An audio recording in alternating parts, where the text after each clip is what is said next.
This is one of the few public clips of a Ukrainian soldier firing a next-generation light anti-tank weapon, an NLAW. And this is what it can do. It means just one Ukrainian can take out a Russian tank or armored vehicle. Thousands of NLAWs were supplied by the UK and Luxembourg, while numerous countries have sent other kinds of anti-tank weapons.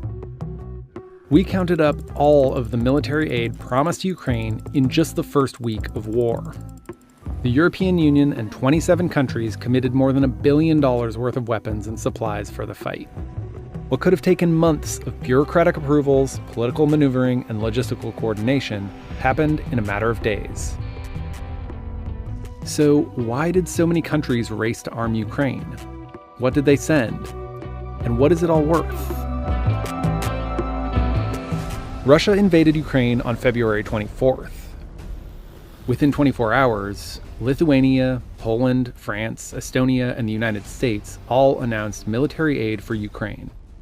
Biden approved $350 million in military aid. That became the largest single transfer of arms from U.S. warehouses to another country ever. It was the start of a flood of military supplies sent to Ukraine in just the first week of war, as protests around the world called for an end to the invasion. Stop Russian aggression! And the internet erupted over claims that the U.S. offered a different kind of help to Ukrainian President Volodymyr Zelensky, the chance to be evacuated. Zelensky reportedly answered, "I need ammunition, not a ride." On February 26th, 10 more countries announced they would send aid, including Stinger missiles, helmets, machine guns, and fuel. Many shipments broke countries' long-standing traditions of not sending weapons to active war zones. Berlin reversed course to send 1,000 anti-tank weapons and 500 surface-to-air missiles. On February 27th, 6 more countries announced millions worth of military shipments, including 5,000 anti-tank weapons. By the 5th day, a Russian military convoy was headed directly towards Kyiv. For the first time in its history, the European Union financed and purchased weapons for a country outside its borders, to the tune of $505 million. Europeans saw a much bigger danger in the invasion. The target is not only Ukraine. The target is the stability in Europe and the whole of the international peace order. And we will hold President Putin accountable for that. By the end of the first week, the US and NATO had sent more than 17,000 anti-tank weapons, like this Swedish-made AT-4.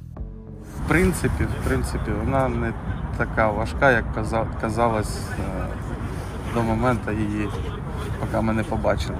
Тому, в принципі, освоїть можна. Some of what the EU and US sent are newer weapons, like Javelin and Stinger missiles. But much of the military equipment shipped by European countries is older weapons from the Soviet era. When Germany said we're going to deliver a couple of thousand air defense missiles, those were things which they had inherited from the GDR. So these are things which are 30 years old or more. It's something of a benefit, since Ukrainian troops were largely trained on Soviet-era weapons. At the end of the first week, Russian forces had seized a city in the south, but Ukrainians were holding on to the capital. He thought he could roll into Ukraine and the world would roll over. Instead, he met with a wall of strength he never anticipated or imagined. In the months leading up to the current conflict, the United States sent military equipment in anticipation of prolonged street fighting. 3 weeks after Russia's invasion, the U.S. promised Ukraine another $1 billion in weapons and supplies. The U.S. also announced $6.5 billion in military spending on the crisis, which includes sending more troops to Europe. There were already 9,000 U.S. troops stationed on the Polish side of the border, and other NATO members have doubled up on troops in Eastern Europe. It's a significant show of strength from a bloc of allies whose history helps explain how this conflict was sparked in the first place. NATO, or the North Atlantic Treaty Organization, formed after World War II. 12 countries banded together to counter the Soviet Union during the Cold War. It was a mutual defense pact. Attacking one NATO country meant attacking all of them. Ukraine isn't a part of NATO, But after the fall of the Soviet Union in 1991, it gave up thousands of nuclear weapons in exchange for a guarantee of security by the US, UK, and Russia. Starting in 1999, NATO brought in countries that had been part of the former Soviet bloc, like Poland and Hungary. The continued expansion has made Putin furious. He's made his case by claiming Western leaders promised not to expand NATO, even though there never was an agreement not to expand. Сегодня достаточно одного взгляда на карту, чтобы увидеть, как западные страны сдержали обещание не допустить продвижения НАТО на восток. Попросту обманули. Мы получили одну за другой 5 волн расширения НАТО. And back in 2008, after NATO's Secretary General promised Georgia and Ukraine that they could one day become members, Putin invaded Georgia. 6 years later, he annexed part of Ukraine and has since demanded that Ukraine be blocked from ever joining NATO. Мы четко понимаем, что при подобном сценарии уровень военных угроз для России кардинально, в разы повысится. Biden has said that the U.S. would fight back if any NATO country was attacked, but that U.S. troops will not enter Ukraine. So, without NATO troops or air power, can this military aid turn the tide?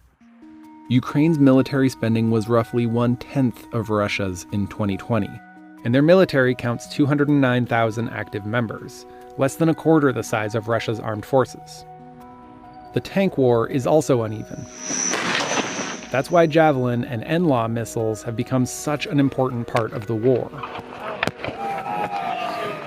Russian tanks have serious problems dealing with these things. So you run around in Russian tank units, you will think, where are those javelins and when are they going to hit me? Ukrainians have used them to destroy numerous tanks and armored vehicles so far. But it's in the air where Russia truly dominates. Russia has more than 1,500 jets to Ukraine's 100, and that's what makes Stinger missiles so crucial. It's a surface-to-air, shoulder-fired weapon that can take down low-flying fighter jets or attack helicopters. But Stingers can only do so much. Ukrainian President Volodymyr Zelensky asked NATO for a no-fly zone, something NATO rejected completely.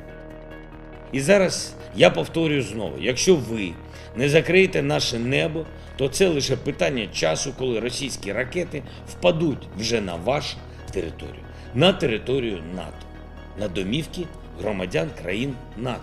But to enforce a no-fly zone, NATO would have to fire on Russian planes that violate the zone. NATO would also need to destroy Russian surface-to-air missile defenses on the ground. All of that could risk a broader war with Russia. 1 month after the start of the war, Ukraine still controlled Kyiv. There's much talk of Ukraine's resilience, but the question remains if they can stand up to Russia alone, even with all this extra firepower.